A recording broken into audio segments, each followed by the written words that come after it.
এবার আসেন ইব্রাহিম আলাইহিস সালাতু ওয়াস সালাম এই জিলহজ মাসে আল্লাহর কাছে নিজের আত্মসমর্পণ করে এমন এক দৃষ্টান্ত দুনিয়ার মধ্যে কায়েম করেছেন যে পিতা হয়ে আপন সন্তানকে জবাই করার জন্য গেছেন।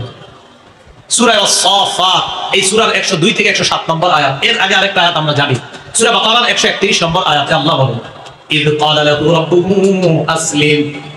আল্লাহ যখন ইব্রাহিম নবীকে বললেন আপনি আত্মসমর্পণ করেন, ক্বালা আসলামতু লিরাব্বিল আলামিন, আমি বিশ্বজগতের রব আল্লাহর কাছে আত্মসমর্পণ করলাম। ইব্রাহিম নবী আল্লাহর কাছে আত্মসমর্পণ করলেন। ইব্রাহিম নবী বললেন আমি রবের কাছে আত্মসমর্পণ করলাম। এখন দেখেন ইব্রাহিম নবী আত্মসমর্পণ করার একটা দৃষ্টান্ত। কি দৃষ্টান্ত? সূরা আস-সাফাত 102 থেকে 107 নম্বর আয়াতে আল্লাহ বলেন, ফালাম্মা বালাগা মা'হুস সা'য়া। ইব্রাহিম নবী যখন তার সন্তান ইসমাইল নবীকে নিয়ে বের হলেন একদিন, তো ফালাম্মা বালাগা মা'হুস সা'য়া, ইসমাইল নবী যখন কাজ করার বয়সে পৌঁছলেন, ছোট মানুষ তো বড় হইতে হইতে কাজ করতে পারে এমন বয়সে পৌঁছছে, ইব্রাহিম নবী সন্তানকে বাইরে নিয়ে গেছে, চলো কাজ আছে। قال يا بني إني أرى في المنام أني أذبحك فانظر ماذا ترى। ইব্রাহিম নবী সন্তানকে বললেন আমি স্বপ্নে দেখলাম আমি তোমারে জবাই করতেছি, তুমি বলো তোমার কি অভিমত, তুমি চিন্তা করে আমাকে জানাও। ফানজুর, চিন্তা করো, মাযা তারা, তোমার কি সিদ্ধান্ত। প্রশ্ন, ইব্রাহিম নবী সন্তানের কাছে কি চাইছে? সিদ্ধান্ত। বলেন কি চাইছে? এখন ইসমাইল নবী যদি বলতেন আব্বা আমারে জবাই করেন না, কি করেন না, আপনাকে বললাম ভাই আপনি যাবেন না যাবেন না, কয়টা অপশন আছে? আপনি যাইতে পারেন নাও যাইতে পারেন। সন্তানকে বলতেছে আমি স্বপ্নে দেখলাম তোমারে জবাই করি, তোমার কি সিদ্ধান্ত বলো। এখন সন্তানের দুইটা অপশন, আব্বা জবাই করেন, আব্বা জবাই করেন না। এটাই তো। এখন প্রশ্ন হলো ইব্রাহিম নবী এই প্রশ্ন সন্তানকে কেন করলেন? হুকুম কার?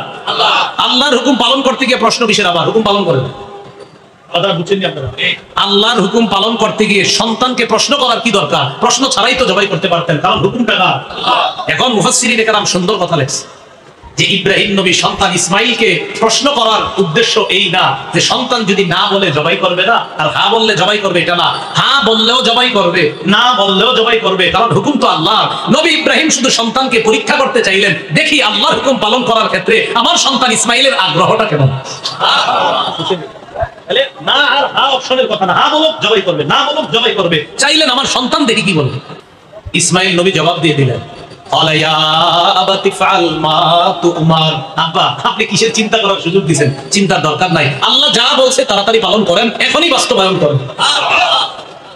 সাতাজিদুনি ইনশাআল্লাহু মিনাস সাবিরিন। আব্বা আপনি আমারে ধৈর্যশীলদের অন্তর্ভুক্ত পাবেন, আল্লাহ চাহেন তো আমি দৌড়ায়া পালিয়ে যাব না, আপনি আমাকে ধৈর্যশীল পাবেন। আব্বা আপনি আল্লাহর হুকুম পালন করেন। এখন আল্লাহ কি বলছে দেখেন, ফালাম্মা আসলামা, তারা দুইজন যখন আত্মসমর্পণ করলেন। একটু বুঝেন এই জায়গায় কোরআন সূরা বাকারার 131 নম্বর আয়াতে আল্লাহ বললেন, ইয ক্বালা লাহু রাব্বুহু আসলিম। ইব্রাহিম নবীর রব যখন তাকে বললেন ও ইব্রাহিম আলাইহিস সালাম আপনি আমার কাছে আত্মসমর্পণ করেন, নবী ইব্রাহিম বললেন আমি আত্মসমর্পণ করলাম। সূরা আস-সাফফাতে আল্লাহ বলে ফালাম্মা আসলামা, বাবা এবং ছেলে দুইজন যখন আত্মসমর্পণ করলেন। আগে বলছে শুধু বাবার কথা, এখানে বলছে কার কথা? বাবা এবং সন্তান। কেন?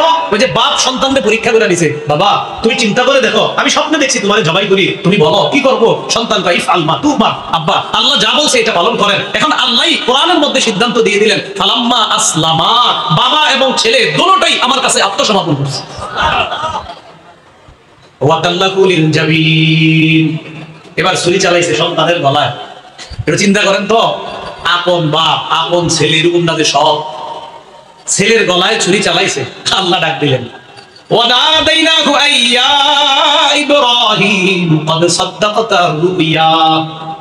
আমি ইব্রাহিমকে ডাক দিলাম, ডাক দিয়ে বললাম আপনি সত্য, আপনি যে স্বপ্ন দেখেছেন এই স্বপ্ন আপনি সত্যে পরিণত করলেন।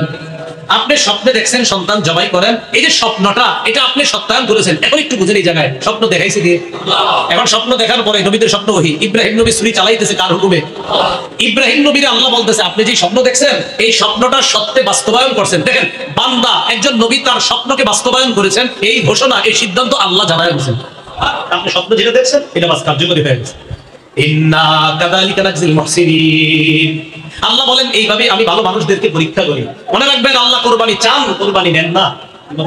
আল্লাহ কোরবানি চায় বান্দা তুমি এটা করো করো করো। আপনি চেষ্টা করতে করতে করতে করতে শেষ স্টেজে পৌঁছে গেছেন, আল্লাহ সাহায্য শুরু হয়ে যাবে। এজন্য আল্লাহ বলে একটু কোরবানি দাও দাও করো করো করো, এই আপনি করতেছেন বাস সাহায্য শুরু হয়ে যাবে। এজন্য আল্লাহ কিছু কোরবানি চান, এরপরে আল্লাহ দেখবেন ফাইনাল স্টেজে আইসা আপনার উপর এমন পরিমাণ সাহায্য শুরু করেন, এটাকে বলা হয় আল্লাহ নুসরত। এজন্য আল্লাহ বান্দার থেকে কোরবানি চান, কিন্তু পরিপূর্ণ কোরবানি আল্লাহ বান্দার থেকে নেন না। শুধু দেখে আমার বান্দা চেষ্টা করে কিনা, আমার বান্দা আমার হুকুম পালনে সচেষ্ট হয় কিনা, এটা আল্লাহ দেখেন, পরিপূর্ণতাটা আল্লাহ দান করেন। এরপরে আল্লাহ বলেন ইন্না হাদা লাহুল বালাউল মুবিন, এটা স্পষ্ট পরীক্ষা। ওয়াফাদাইনাহু বিযিবহিন আযীম, আমি ইসমাঈলের পরিবর্তে বড় একটা প্রাণী দিয়ে কোরবানির ব্যবস্থা করে দিলাম। তখন থেকে মানুষ না প্রাণী দিয়ে কোরবানির প্রচলন আল্লাহ রাব্বুল আলামিন ইব্রাহিম নবীর সুন্নাত হিসাবে কিয়ামত পর্যন্ত মুসলমানদের জন্য এই সুন্নাতটা আল্লাহ চালু করে দিয়েছেন। সাহাবারা নবীজি জিজ্ঞাসা করলেন মা হাদিহিল আযাহি ইয়া রাসূলুল্লাহ, হুজুর এই যে কোরবানি করি আমরা এগুলা কি? ক্বালা সুন্নাতু আবিকুম ইব্রাহিম আলাইহিস সালাতু ওয়াস সালাম, এটা তোমাদের আব্বা ইব্রাহিম নবীর সুন্নাত। সুবহানাল্লাহ, একটু বুঝছেন না আপনারা? তাহলে জিলহজ মাসে ইব্রাহিম নবী আল্লাহর কাছে নিজের আত্মসমর্পণ করলেন। তো জিলহজ মাস এটা আমাদেরকে মনে করায় দেয়, শোনো এই মাসটা আত্মসমর্পণ তো সবসময় করবা, নাকি এই মাস আসলে তোমাদেরকে আমি আল্লাহ মনে করাই দিই। কেন? এই মাসে একটা পরীক্ষা নিছি ইব্রাহিম নবীর কাছে, ইব্রাহিম নবী আর তার সন্তান পরীক্ষার ক্ষেত্রে দুজন আমার কাছে পরিপূর্ণভাবে আত্মসমর্পণ করে পরীক্ষায় পরিপূর্ণ সফলতা অর্জন করছে।